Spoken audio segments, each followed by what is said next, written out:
제목을 한번 읽어봅시다. 읽습니다. 하나님의 구원의 역동성. 1번도 읽어보시죠. 하나님의 구원의 적극성. 본문 한 번 더 읽어봅니다. 인자가 온 것은 잃어버린 자를 찾아 구원하려 함이니라. 아멘. 인자가 온 것은 잃어버린 자를 구원하려 함이니라. 말이 돼요. 누가복음 꼭 찾자 이런 단어들을 집어넣습니다. 누가복음 2장 16절로 17절에 보면 빨리 가서 마리아와 요셉과 구유에 누인 아기를 찾아서 보고 천사가 자기들에게 이 아기에 대하여 말한 것을 전하니, 목자들에 관련된 말씀에서 구유에 누인 아기를 보고, 말이 되죠. 찾아서 보고, 꼭 이렇게 한 단어를 더 집어넣어요. 적극적인 것이죠. 여러분, 기독교인은 매사에 적극적이어야 돼요. 할렐루야. 네. 아멘도 적극적으로 하세요. 할렐루야. 왜냐하면 세상 사람들이 열심히 살아요. 우리만 열심히 사는 게 아니에요. 여러분, 직장 생활 하다 보면 직장에 우리만 열심히 사는 게 아니잖아요. 다 열심히 살아요. 물론 개 중에는 이상한 사람들도 있겠지만 다들 목숨 걸고 살아요. 그런데 우리가 세상 사람들보다 한 세상을 더 알고 있잖아요. 천국을 알고 있잖아요. 더 적극적이셔야 돼요. 찾아서 보고, 이렇게 말해요. 마가복음 2장 4절에 보면 중풍병자를 고쳐주실 때 중풍병자 친구들이 어떻게 하냐면 무리로 인하여 예수께 데려갈 수 없으므로 그 계신 곳에 지붕을 뜯어 중풍병자의 누운 상을 달아내리니, 이렇게 소개하고 있는데 누가복음은 매우 재밌어요. 5장 19절에 무리 때문에 메고 들어갈 길을 얻지 못한지라 지붕에 올라가 기와를 벗기고 병자를 침상째 무리 가운데로 예수 앞에 달아내리니, 뭔가 좀 달라요. 무리로 인하여 예수께 데려갈 수 없었다. 그 계신 곳에 지붕을 뜯어 중풍병자의 누운 상을 달아내렸다. 이게 마가복음이라면, 누가복음은 무리 때문에 메고 들어갈 길을 얻지 못한지라, 여기까지 비슷하죠. 지붕에 올라가. 좀 구체적으로 설명해요. 적극적으로 설명해요. 기와를 벗기고, 그게 기와였는지 우리 잘 모르겠지만 기와를 벗기고 병자를 침상째 달아내렸다. 중풍병자의 친구들이 매우 적극적으로 친구의 아픔에 반응했다라고 설명하는 복음이 누가복음이에요. 누가복음이 선교를 해야 되는 복음서이기 때문에 매우 적극적으로 모든 것들을 소개합니다. 선교하시겠다고요? 돈 보내면 되는 게 선교가 아니에요. 우리는 그런 대충의 합리주의가 있어요. 내가 못 가면 돈이나도 보내면 되지. 물론 그게 나쁘다는 게 아니에요. 그 정도도 할 수 있는 교회가 많지 않아요. 그런데 더 적극적으로 선교에 임해야 합니다. 여러분의 적극성을 검토해 볼 필요가 있어요. 이게 하나님을 위한 적극성이냐, 그저 나를 위한 적극성이냐 고민해 볼 필요가 있어요. 하나님의 아들 예수 그리스도가 잃어버린 자를 찾아 구원하려 합니다 라고 말하지 않습니까? 잃은 양을 잃어버리자 찾도록 찾아다니지 않겠느냐 라고 말하지 않습니까? 또 잃은 드라크마를 찾도록 부지런히 찾아다니지 않겠느냐 이렇게 말하지 않습니까? 부지런히. 아들이 떠나자 매일 나가서 본인이 찾아갈 수 있는 지점까지 찾아간 거예요. 사실은 찾는 게 전제되어 있는 기다림이에요. 포기했다면 찾아 나설 필요가 없죠. 더 나가면 아들이 와도 발견할 수 없자 그 골목 어귀에서 분기점에서 찾아 나가 기다리는 거죠. 거리가 먼데 아들인 줄 알아보고 달려가 아들을 끌어안고 옷을 갈아입히고 신발을 갈아 신기고 그리고 송아지를 잡고 그리고 옷을 갈아입힐 때 그 옷을 누구에게 전달하게 하냐면 하인들에게 전달하게 해서 오랜 세월 방황하고 돌아왔지만 하인이 아니라 내 아들임을 그들에게 입증시키는 형태로 권위를 회복시키지 않습니까? 매우 적극적이죠. 그리스도인들의 적극성을 검토해 볼 필요가 있어요. 우리가 열심히 살긴 사는데 이게 정말 복음을 위한 적극성이냐, 이에 관련된 고민을 여러분 이제 하셔야 된다 하는 말씀을 드리는 거죠. 19장은 잘 아시는 것처럼 삭개오에 관련된 내용이잖아요. 그는 부자고 세리자입니다. 탁 나오죠. 그런데 예수가 여리고를 지나간다는 소문이 들려서 보고 싶었다. 키가 작아서 돌 무화과 나무 위에 올라갔다. 예수님이 내오라고 하고 내가 오늘 내 집에 유하여야 하겠다고 말씀하셨다. 그러자 예수님이 그 어떤 말씀도 하시지 않았는데 내가 가난한 자들에게 내 재산을 절반 나눠주겠습니다. 토색한 일이 있으면 4배나 갚겠습니다. 라고 말했다. 오늘 이 집에 하나님의 구원이 임하였다. 이 사람도 아브라함의 자손이다. 내가 온 것은 잃어버린 자를 찾아 구원하려 함이니라. 이렇게 본문이 진행되잖아요. 그런데 여기 중요한 비밀이 있어요. 그동안 많은 설교가 삭개오가 예수님을 보고 싶은 데에 집중했어요. 그런데 찾아라는 단어가 왜 들어가 있겠어요? 주님이 찾아오신 거죠.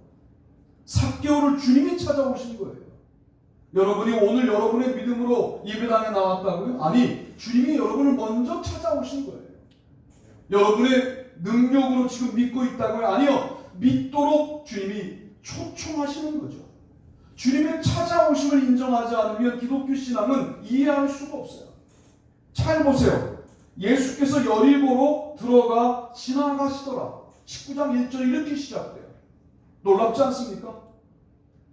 여리고로 지나가시다가 우연히 들어가는 게 아니라고 하는 말씀을 하시기 위해서 들어가를 집어넣는 거예요. 들어가니까 의도적으로 여리고에 들어오신 게 되는 거예요. 여리고로 지나가시더라. 삭개오가 우연히 지나가시는 예수님을 본 게 아니라 여리고로 들어가 지나가시더라. 이 말은 의도를 가지고 여리고에 들어오셨음을 말하는 거예요. 누구를 만나기 위해서? 삭개오 한 개인을 만나기 위해서. 이런 거예요. 우리는 삭개오 한 사람을 여리고에서 만난 예수님의 사역을 실패하고 말하는 시대를 살고 있어요. 여리고에 수많은 사람들이 있는데 삭개오 하나를 만나고 그 지역을 떠나셨다. 예수님 뭐 하신 거예요 도대체? 왜 여리고에서는 기적도 일으키지 아니하시고 삭개오 하나를 만나고 사역을 끝내? 그러나 예수님의 생각은 틀려요. 삭개오가 여리고에서 그렇게 유명한 사람이에요. 삭개오가 여리고에서 대단히 대표적인 인물이에요. 그 사람 하나를 만나면 그 사람 하나의 변화 때문에 향후 일어날 변화들을 알고 삭개오를 콕 집어 그 잃어버린 자를 찾아 만나러 들어오신 거예요. 예수님의 사역은 숫자와 상관없습니다. 숫자를 무시한다는 게 아니라 숫자가 아닌 한 사람의 철학이, 한 사람의, 한 영혼의 사람이 예수님의 사역의 핵심입니다. 만약 우리가 한 사람을 귀하게 여기는 마음을 잃어버렸다면 예수님을 흉내낼 처음에 진입하지도 못한 신앙인이라고 분석해야 돼요. 숫자에 경도돼요. 저도 많은 숫자 앞에서 설교해봤어요. 그러면 일단 감정적으로 제가 흥분되기 때문에 설교가 잘 되고 있다라고 하는 느낌을 받을 때가 있어요.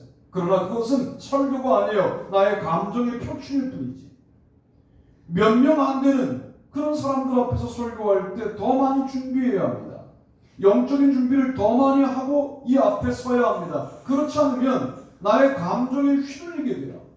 나의 감정이 다운되어 있는 것에 내가 끌려다니기 시작해요. 그래서 기도를 더 많이 해야 되고 준비를 더 많이 해야 되는 거예요. 예수님은 여리고에 단 한 사람 삭개오를 만나러 들어가 지나가신 거예요. 그러므로 우리는 주님의 사역을 본받아 단 한 사람이라도 내가 정말 영혼을 사랑하는 마음으로 만나는 한 주일 한 주일을 쌓아가야 돼요. 그러다 보면 우리 교회에 내면의 실력들이 생기는 거예요. 그런 놀라운 일들이 우리 가운데 일어나게 되기를 바랍니다. 삭개오라 이름하는 자가 있으니 세리장이요 또한 부자라. 19장 2절 말씀인데 그의 부가 그를 만족시키지 못해요. 이 결론을 주님이 말씀하고 싶은 거예요. 나는 너희들의 영혼을 찾아 구원하려 합니다 라고 말씀하시는 거예요. 너희들에게 물질 축복을 주는 게 나의 궁극적인 목적이 아니다. 물질 축복과 상관없다는 말씀을 드리는 게 아니라 그게 궁극적이진 않다는 거예요. 물질 축복을 받았으나 영혼 구원이 없었다라고 한다면 얼마나 공허한가. 삭개오를 봐라 이렇게 말씀하시는 거죠. 어떤 목사님이 이 부분을 설교하다가 너무 흥분한 나머지 뽕나무 위에, 옛날 성경 또 뽕나무 그랬다고, 뽕나무 위에 니고데모가 올라갔다고 얘기한 거예요. 그러자 뒤에 사모님이 이제 난리가 났다고, 흥이 나고 세 글자라고 뒤에서 막 상을 보이고 그랬더니 또 두 분이 워낙 이렇게 소통이 잘 되는 분이라 아유 실수했구나. 그러자 갑자기 설교가 어떻게 바꿨냐면 니고데모야 거기 네가 있을 자리가 아니야. 나 삭개오가 올라갈 자리야. 뭐 이랬다는 거죠. 가끔 목사님들도 기본적인 정보가 흔들릴 때가 있어요.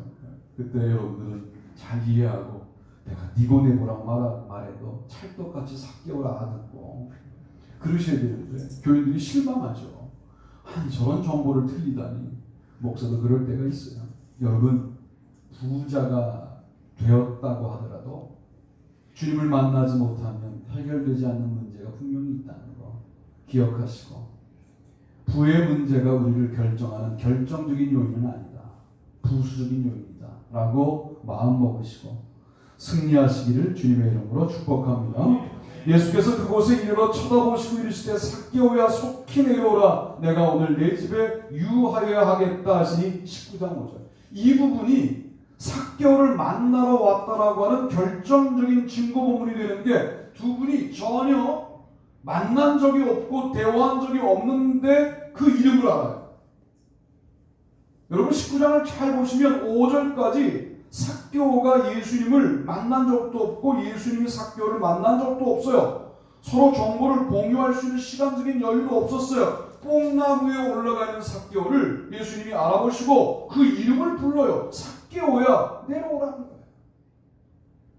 삭개오야 이렇게 부를 때 삭개오는 아마 나를 아시는구나. 여러분 이 감정을 느끼셔야 돼요. 지금 이 자리에 앉아있는 분들 중에도 하나님은 나를 모르실 거야. 나를 만나신 적이 없으니까, 나와 내밀한 관계 가운데 있었던 적이 없으니까 나도 하나님을 모르고 하나님은 나를 모를 거야. 그런데 어느 날 어느 예배에 여러분의 이름을 불러요. 형서가 하고 불러요. 알고 계셨던 거예요. 삭개오야 하고 불러요. 내려오라. 내가 오늘 내 집에 유하여야 하겠다. 얼른 내려오죠. 삭개오가. 아마 그때부터 마음의 감동이 삭개오에게 생기지 않았을까. 예수님이 요구한 부분이 아니죠. 그 다음 삭개오가 어떤 결단을 내립니까? 이런 결단을 내려요. 19장 8절에 삭개오가 서서 주께 여짜오되 주여 보시옵소서. 내 소유의 절반을 가난한 자들에게 주겠사오며 만일 누구의 것을 속여 빼앗은 일이 있으면 내 갑절이나 갚겠나이다. 누가 물어봤냐고. 그렇게 하고 요구한 적이 없어요. 그런데 나를 만난 적도 없는 예수님이 삭개오야 하고 불렀을 때 예수님이 요구하기 이전에 본인의 결단을 먼저 말합니다. 말이 필요 없는 관계라는 거죠. 설교가 필요 없는 관계예요. 그죠? 한 주간 사는 동안 내 이름을 불러주시는 주님 앞에 나는 요구한 부분도 아닌데 내 스스로 결단하는 거예요. 제가 이번 주간에 엄청난 이야기를 들었어요. 손해를 얼마 벌 거라고 하는 생각을 했다는 거예요. 이익을 본 게 아니야. 손해의 절반만 봤어요. 엄청난 손해예요. 손해가 이만큼일 줄 알았더니 절반만 손해를 봤어요. 난 그 마음이 너무 이쁜 거예요. 그러면 절반을 이익 본 거 아닌가?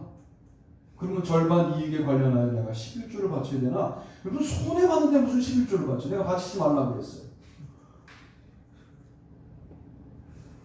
그런데 손해가 한 4천 이렇게 날 건데 2천이 손해가 나고 2천을 그러면 2천은 이익 본 거 아닌가? 11조를 해야 되나? 이걸 고민하고 있더라고. 돈을 벌어서 하여라. 이렇게 내가 이야기했어요. 근데 그 마음이 이쁘잖아요. 여러분, 우리 교회가 그런 마음을 먹고 있는 교회라고 우습게 여기지 말라고요. 하나님이 봐라, 쟤네 봐라, 이런 교회가 돼요. 누가 요구했냐? 소유의 절반을 가난한 자들에게 소교 빼앗은 일이 있으면 4배나 갚겠나이다. 그렇게 하고 얘기한 적이 없어요. 예수님은. 그저 그 앞에 감동이 생겨서 결단하는 거예요. 신앙은 그런 겁니다. 시켜서 했다? 거기에 무슨 성령의 역사가 있어요. 제가 여러분들에게 예배에 오라고 전화하지 않는 이유를 이렇게 합리화하는 건 아니야. 나는. 그러나 전화하지 않아요. 저는. 왜? 그렇게 훈련되어 뭘 하겠어요? 그게 우리의 모습이에요. 제가 거쳐왔던 모든 교회들이 귀에 불이 날 만큼 전하는 교회라고. 그래서 자리를 채우는 교회였다고. 그게 우리의 모습이잖아요. 스스로 뭘 할 줄 몰라. 누가 끌어줘야 할 수 있어. 누가 강력한 리더십으로 명령해야. 이게 다 병든 거야. 여러분, 우리 인생의 후반전은 그렇게 살지 맙시다. 스스로 말씀을 듣다가 내 이름을 불러주시는 주님 앞에 결단하는 거예요. 누가 요구한 게 아니야. 내 스스로 결단하는 거예요. 감동이 다르죠. 주님의 역사가 달라지죠. 신앙생활이 즐겁죠. 신앙생활이 너무 아름답죠.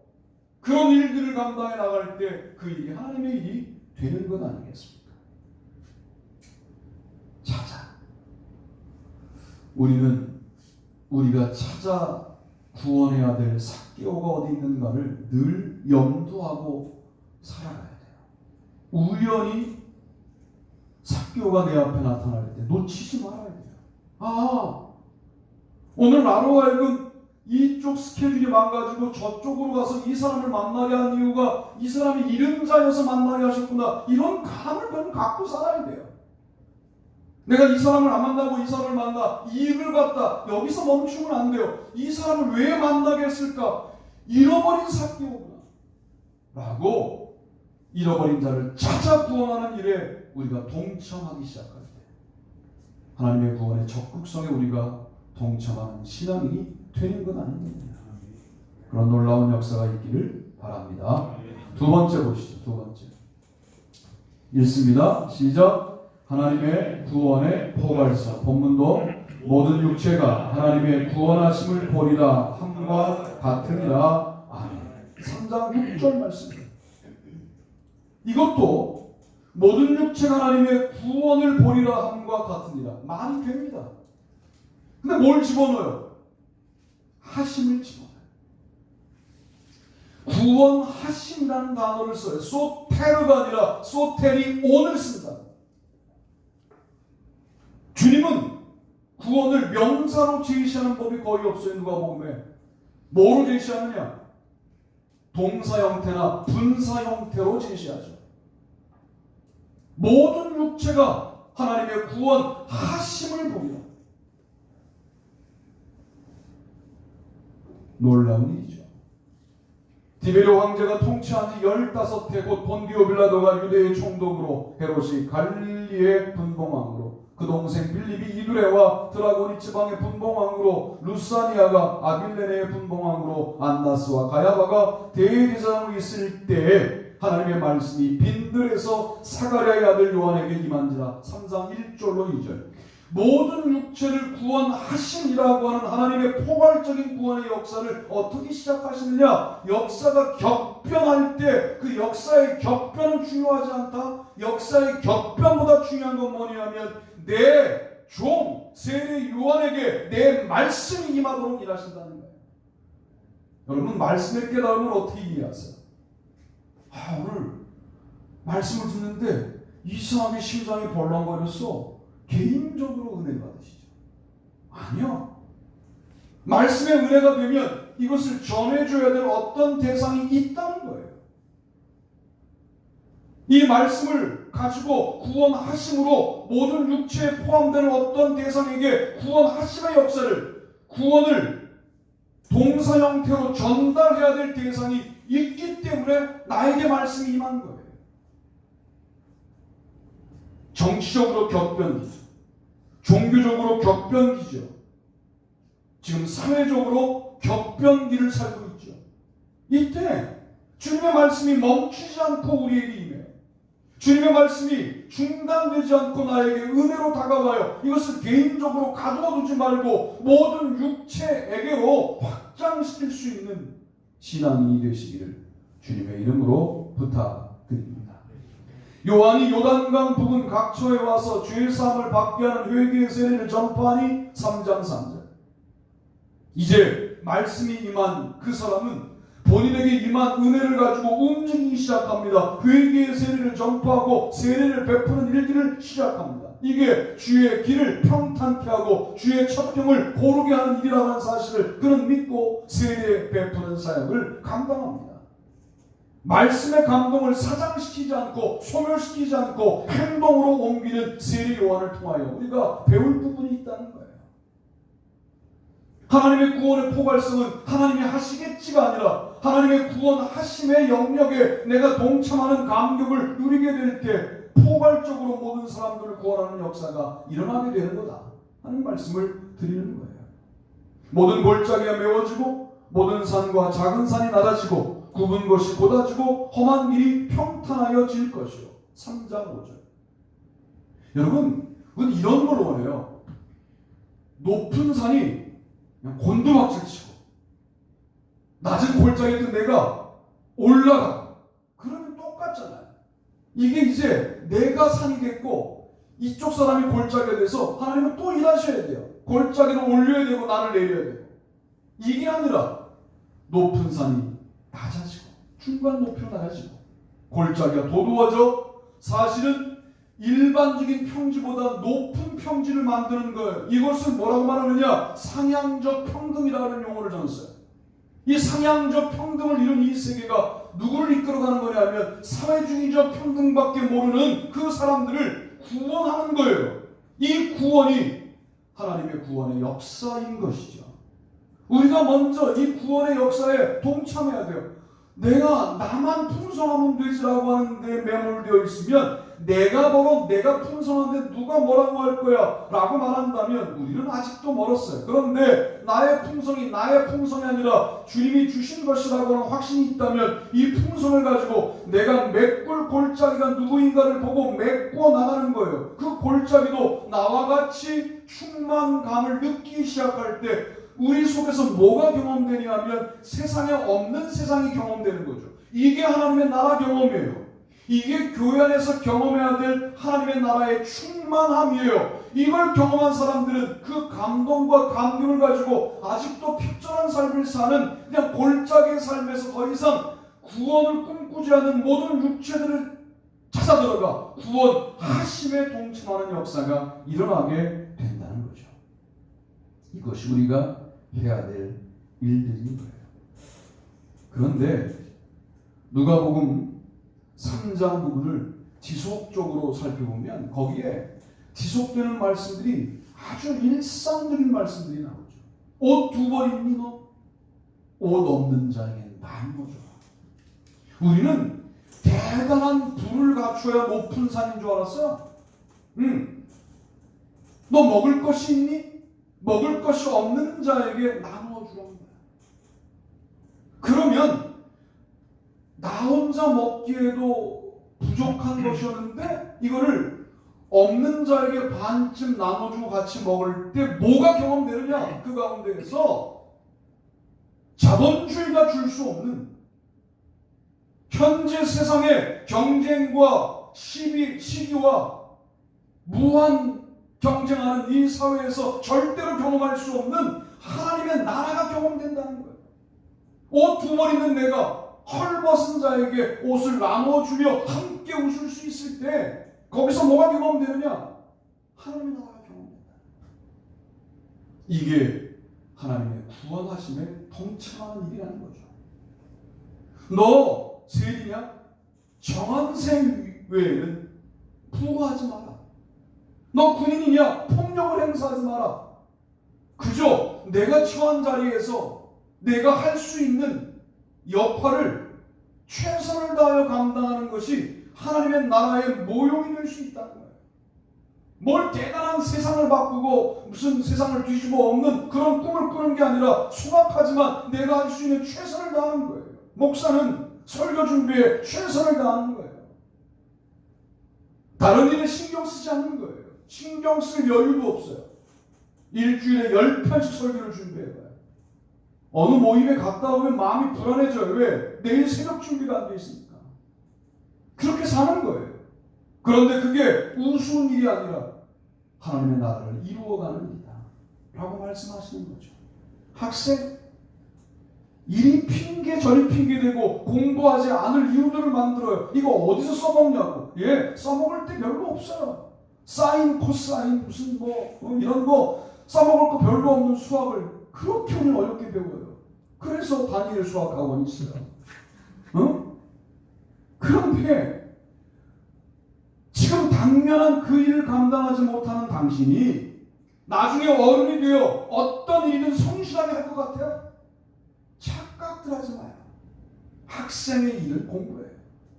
목사의 일은 목회고, 성도의 일은 직장에서의 성실한 일. 이것들을 성실하게 하지 못하면서 핑계댈 필요 없어요. 군인은 군인으로, 세리는 세리로 해야 할 일들을 복음에 입각하여 소박하게 감당하는 일이 모든 육체의 구원하심을 보리라 동참하는 역사가 된다는 것. 여러분 기억하시기를 바랍니다. 마지막 세 번째로 우리 읽어보시죠. 시작. 하나님의 구원의 신실성. 길가에 있다는 것은 말씀을 들은 자니 이에 마귀가 가서 그들이 믿어 구원을 얻지 못하게 하려고 말씀을 그 마음에서 빼앗는 것이요. 아멘. 8장 12절 말씀. 이게 어떻게 하나님의 구원의 신실성이냐? 제가 물을게요. 여러분 복음서의 구원론은요, 그 열매로 그 나무를 알리라 이렇게 요약될 수 있어요. 특별히 마태복음에 하늘나라 가는 방법은 뭐예요? 마태복음 25장에 지극히 작은 자 하나에게 한 것이 하늘나라에 가는 원리이잖아요. 그런데 누가복음 8장 12절은 뭐라고 말해요? 사실은 마귀의 공격을 설명하는 부분이지만 말씀을 들은 자니 그들이 믿어, 말씀을 들은 자가 믿어 구원을 얻지 못하게 하려고 말씀을 그 마음에서 빼앗는 자요 라고 말하는 거예요. 사탄은 길가에 떨어진 말씀을 설명하면서 나오는 내용이에요. 그런데 이 내용은 뭘 전제로 하느냐? 말씀을 듣고 믿으면 구원에 이를 수 있음을 전제하는 거죠. 이거는 사실은 바울 서신의 구원론이에요. 믿어 구원에 이른다. 율법의 행위로 구원받지 못한다. 누가가 바울과 함께 다녔기 때문에 바울의 구원론에 영향을 받아 이런 내용을 썼겠지라고 이해할 수도 있지만 이것이 하나님의 신실성이에요. 자, 내가 믿어 구원에 이르렀지만 구원에 합당한 열매를 맺을 수 있는 시간적인 여유가 없어서 그런 삶을 살지 못했다 라고 하더라도 여러분 구원 받습니까? 못 받습니까? 받는다는 거예요. 여러분들의 믿음을 상당히 면밀하게 알고 계시다는 거예요. 저게 진짜인지 가짜인지를 안다는 거예요. 그들이 믿어 구원에 이를 믿음이 있다는 거예요. 그러면 행동은 뭐예요?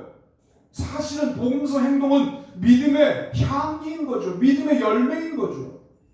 그러니까 믿음이 있다면 열매가 동반될 수밖에 없는데 이럴 수 없는 시간적인 간격이 없는 믿음들도 있어요. 왜? 마지막 죽기 전에, 마지막 목숨이 넘어가기 전에 그리스도를 인격적으로 영접한 분들은 삶의 열매를 드릴 수가 없잖아요. 그러면 그런 사람들은 구원받지 못한다고 말하는 게 마태복음의 말씀이에요. 그러나 누가복음은 그들의 구원까지도 신경 쓰고 있는 것이죠. 이게 하나님의 구원의 신실성이라는 개념이에요. 문제는 뭘까요? 진짜 믿음이셔야 돼요. 우리나라 국어가 상당히 재밌어요. 제가 가끔 우리나라 중세 국어를 뒤져볼 때가 있어요. 어저께 뒤져보다가 깜짝 놀란 게 하나 있어요. 그게 뭐냐면 거짓이라는 단어 있잖아요. 이 거짓이라는 단어의 중세 국어가 뭐냐면 거죽이에요. 거죽이란 말이 뭐예요? 껍질이란 말이에요. 껍질.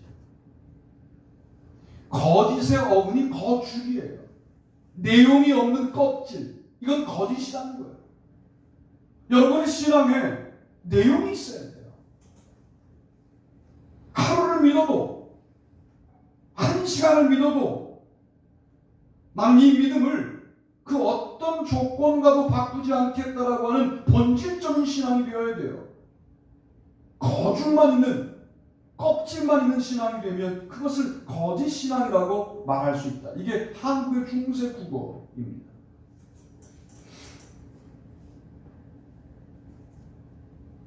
그런데 마귀도요, 무서워요. 길가에 있다는 것은 말씀을 들은 자니 이에 마귀가, 가설을 빼볼게요. 마귀가 그들이 믿어 구원을 얻지 못하게 하려고 말씀을 그 마음에서 빼앗는 것이요 라고 말할 수 있는데, 어디로 가냐면 말씀을 들은 자니, 말씀을 듣는 장소에 일부러 간다는 거예요. 여기도 와 있다는 거죠. 여기에 오는 거예요. 마귀도 여기에 오는 거예요. 다른 데 오는 게 아니라 교회에 오는 겁니다. 말씀을 전달받는 이 시간과 이 장소에 오는 거예요. 다른 생각하게 만들고, 몸의 피곤이 이때 발현되게 만들고, 결국은 그 말씀이 마음까지 가지 못하도록 만드는데 최선을 다하는 거예요. 여기에 오는 거죠. 모든 교회 예배에 마귀가 가서 말씀을 들은 자의 마음에서 말씀을 빼앗는 사역을 그 녀석도 하는 거예요. 그러니까 우리는 뭐 해야 합니까? 말씀을 제대로 듣고 믿어 구원에 이르는 이 3단계의 과정을 매번 예배 때마다 경험해야 되는 것이죠. 하나님이 우리를 향하여 신실하시다면 우리도 하나님을 믿는데 신실하게 반응하는 것, 이것이 우리가 해야 될 일이 아닌가라고 생각을 해보는 겁니다. 누가복음 8장 16절로 17절 말씀을 한번 같이 읽어볼까요?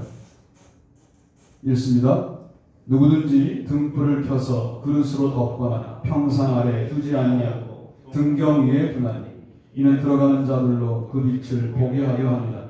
숨은 것이 장차 드러나지 아니할 것이 없고 감추인 것이 장차 알려지고 나타나지 않을 것이 없느니라. 아멘. 씨 뿌리는 자의 비유를 말씀하시다가 그것은 말씀에 대한 비유인데 말씀을 다시 빛이라는 비유로 설명합니다.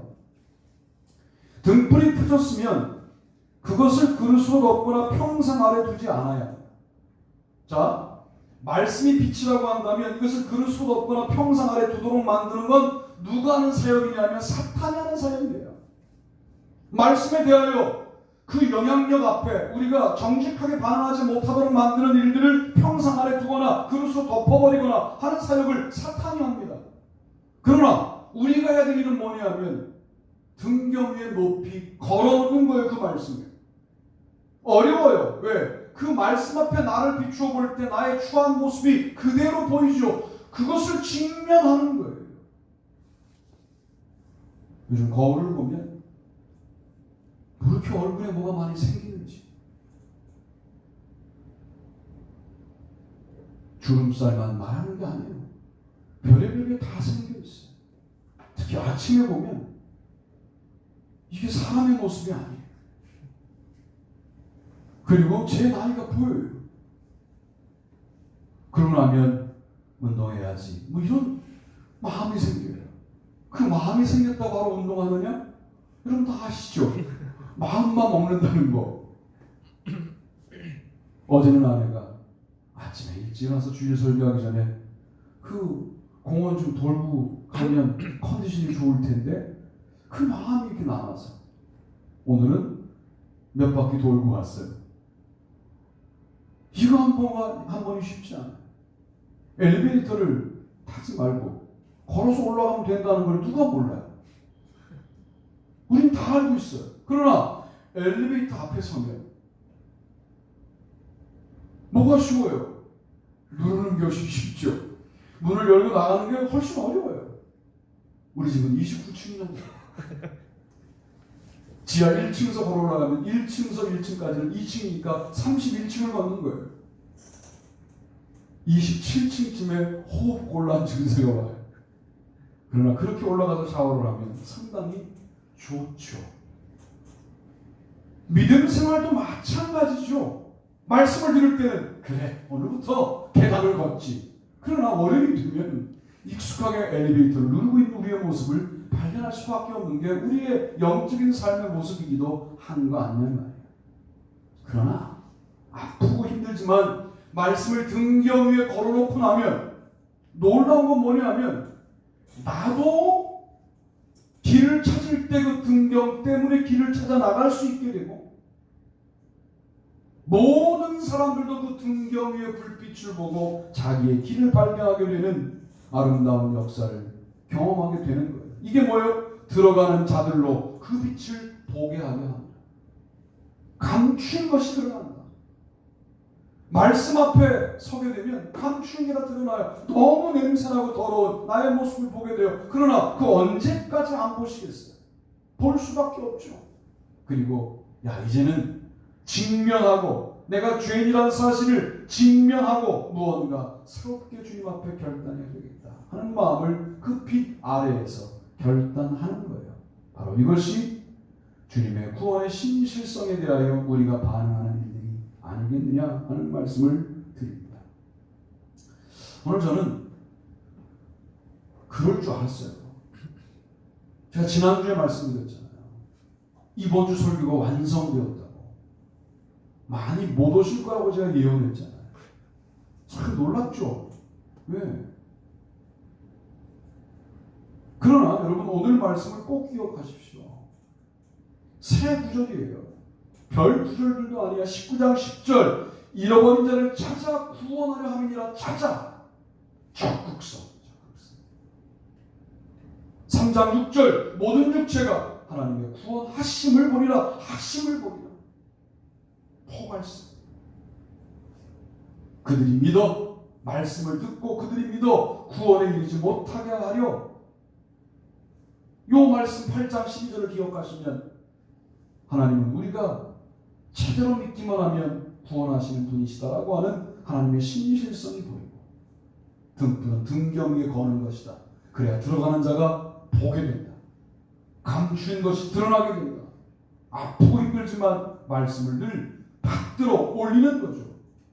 말씀을 나보다 낮은 데에 눌러서 영향받지 않게 만드는 게 아니라 받들어 올리면 그 말씀의 안내를 따라 우리가 길을 찾게 되고 우리의 부족함을 깨닫게 된다 하는 말씀을 드렸어요. 오늘 하나님의 구원의 적극성, 포괄성, 신실성 이 모든 것들을 연결하면 역동성 이런 말씀을 드렸는데 우리 그 형님이 그러시더라고요. 무슨 성 하면 교인들이 다 이해하냐? 그러시더라고요. 이해 못하실 수도 있으시죠. 그러나 오늘 딱 한 가지 주제를 기억하신다면 여러분이 어떤 상태에 있어도 그 상태가 여러분 스스로 이제 완전히 끝났어 나는 인간도 아니야 라고 말할 때에도 여러분 포기하지 않으신다. 포기하시지 않는 하나님 여러분을 구원하는데 적극적이고 포괄적이고 신실하신 하나님 그 하나님을 기억하시고 승리하시기를 주님의 이름으로 축복합니다.